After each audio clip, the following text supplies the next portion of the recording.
Willie, naalala ko eh. Kasi nag-guest ka dati sa Extra Extra. Yes. Ako doon eh.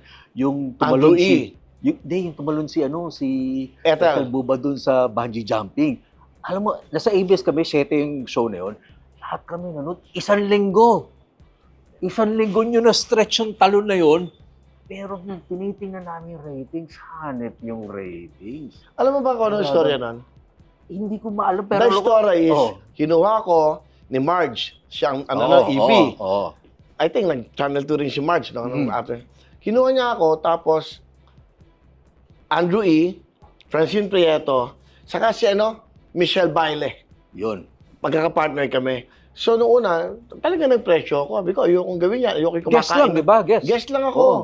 Si Paolo Bidjones ang host. Ang host noon, yes. Eh, meron siyang S-Files. Aha. So, napapayag ako yung budget na binigay sa akin. Okay naman. Sumama ako.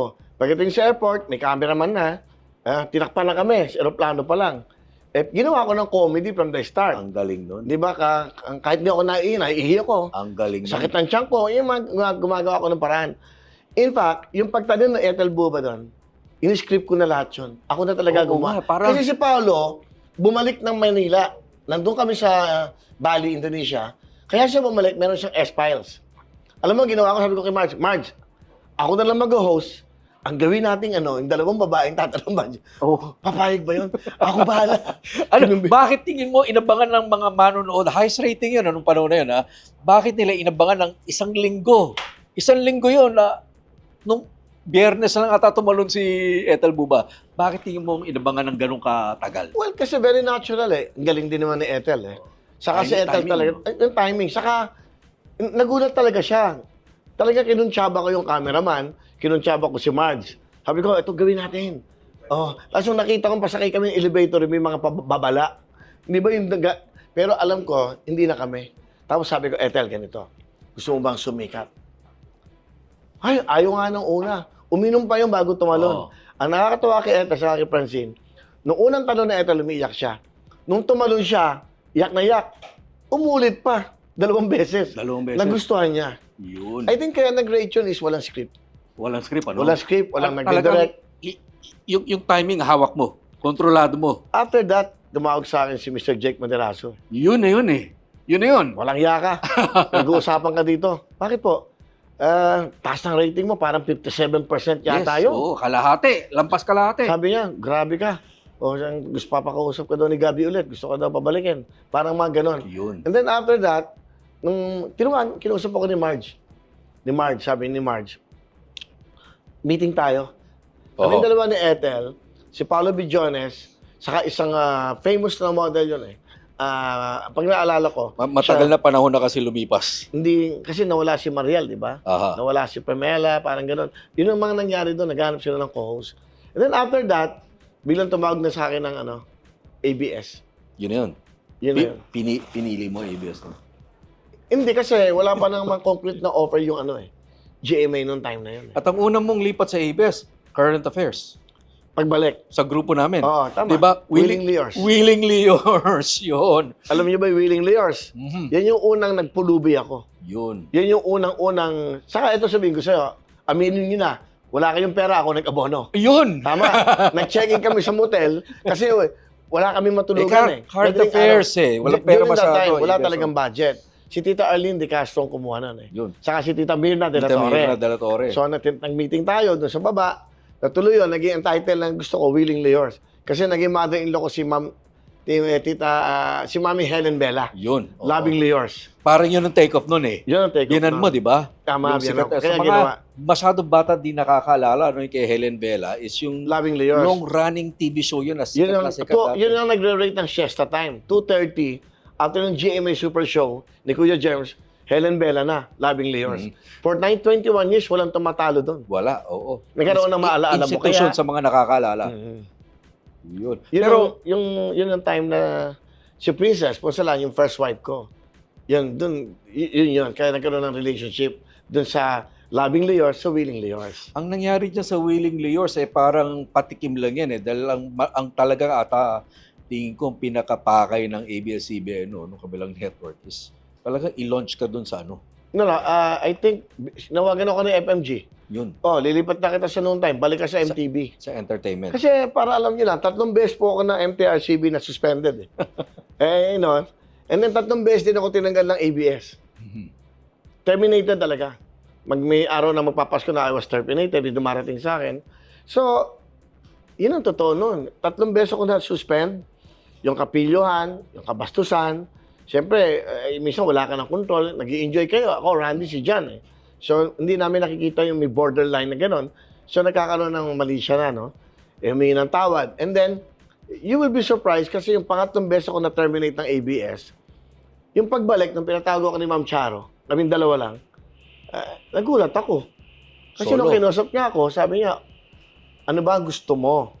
Sabi ko, ano ma'am, kasi nagsimula naman ako sa noon time. Sa MTV, sa noon time lang ako. O sige, kung gusto mo mag noon time, may naisip ka ba? Di tatawagan ko po si Randy sa kasi dyan. Hindi. Nagulat ako. Ikaw lang to. Yun. Kaya nagulat na ako nung sinabi niya, ikaw lang mag-show. Ikaw lang to. Harap ka na ng director mo, writer mo, parang gano'n na. And then, eto na yung naging wawawi. Yun, ganun ang tiwala. From that time, I think, Willie, yun ang pinaka-turning point Kasi sa Wawawi na yan, control ng buong programa nasa iyo mula sa title. Parang ganun ang nangyari Well, dyan. may mga suggestions, no? One suggestion, to be honest with you, mga alam nyo, nung nasa dressing room, napadaan ako sa dressing room ni Chris Aquino, nagkwentuhan kami, ando si Alu Almaden, yung business unit head, parang sabi ni, dapat ang title mo, willyWilly.com, may mga ganun-ganon, or wow, ganon. Tapos sabi nila, parang may panalo, wawawin, mga ganon, wawawin. Sabi ni Chris, ganda, wawawi, para everybody. Kaya nagkaroon wawawi. Yun ang naging title. And then, pinadala sa management, and then, na-approve, it's wawawi. Well, nabanggit mo, Willie, no, na maraming ups and downs din. Pero halos tuloy-tuloy pa rin. Kahit papaano. Naikot mo na halos lahat ng network, nakailang palit pangalan na rin at hindi naman nagbabago forma, pero palit pangalan from Wawawi, Will Time, Big Time sa 5. Willy, Oo. wawawili, ang dami. Ang dami na, no? Ito ngayon, wawawin. Pero hindi nagbabago. In a way, parang konting palit lang ng pangalan, pero ikaw pa rin yan.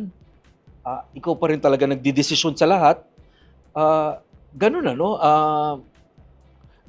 I think, alam mo, nami-misinterpret ka ng tao, nagagalit ka sa, para lang makaklaro, it's a good thing na interview mo rin ako. Yung nagagalit ka, arrogante ka sa on air, mayabang ka on air, alam nyo, sana maintindihan nyo yun. Tama ka Ikaw lahat na nagdidesisyon Even yung madulas ang toilet dati sa ABS, pinoproblema ko baka may madulas na matanda yung may makita lang akong mga matutulis na pako dyan, talagang pinakikialaman ko kasi sa sobrang kong mahal yung programa, gusto ko yung mga tao, yung maging komportable, magsaya. And then, kunyari, stop mo ako, 13 taon, 15 taon tayo magkasama, nagkakamali pa kayo. Nagkakamali ka pa. Kahit, kung makikita mo nagagalit ako on air, matagal ko nang pinapagalitan off-air yun So, parang wala kang dala. Diba? Saka, alam nyo man yun, dumaan ako sa mabigat na pagsubok, yung stampede. 71 dead people. Ako yung pumupunta gabi-gabi. 8 patay. Nakikiusap ako, humingi ako ng tawad sa mga naiwan, sa mga mahal sa buhay. Isipin nyo, wala naman ako nakasama na kahit na sino. Ako maharap sa lahat ng pamilya na ulila, murahin ka, hindi ka tanggapin sa pulinarya, tinatanggap ko yun Imagine mo, pagpupunta ako sa Burol, 8. Alis ako na 2:00 ng hapon. Pag uwi ko, kinabukasan na ng umaga. Natutulog ako sa pick-up ng TV Patrol, sa pick-up ng ABS, kasi doon kami Kung saan-saan sulok ng, siyempre, mga kawawang kababayan natin. Alam mo, meron akong kukwento siya. Meron isang pinuntahan ako sa squatters area. And then, sabi nung isang, Kuya Willie, nanay ko po, ando sa katabi ko yung, pasensya na kayo, ito yung totoo, no? Katabi ko yung kabaong, Nay, ito na si Kuya Willie. Nangyari yun nung umaga, no? So, gabi, nandun na ako, nakaburot. Nanay, eto na, alam mo, Kuya Willie, yung nanay ko kanina, nagpa-manicure pa yan. Hindi ko makalimutan.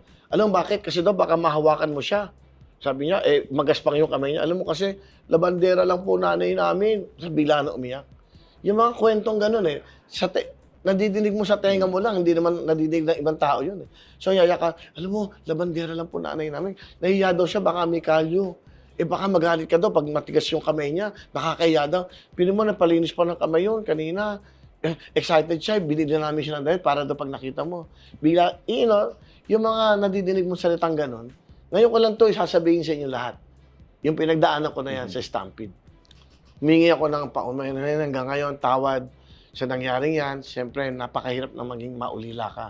Napakahirap niyan. Isipin mo, 8 patay gabi-gabi. Ako, ang umaharap. Yung mura, tatanggapin mo. Yung madidinig mo yung masasakit na salita. Pero wala kayong nadinig sa akin na hindi ako umurong. Okay, hindi ka umuro. Parang yan ang kwento ng buhay mo at karir mo. Aakyat, magkakaroon ng Parang malaki. pangalan ko W . Up, down, Up, up, down, down, down. up. Pero maganda, pinakataas yun da. Ito na siguro yung you learn from your mistakes Oo. 63 years old na ako. Kailan ka pa matututo? Ito na siguro yun. Hindi ba nakakapagod? Hindi, masaya ako sa ginagawa ko Alam mo, Wala happiness bang ko. dumarating na pagkakataon na parang marami na ako na ipon, pwede na ako manahimik, hindi mo naiisip yung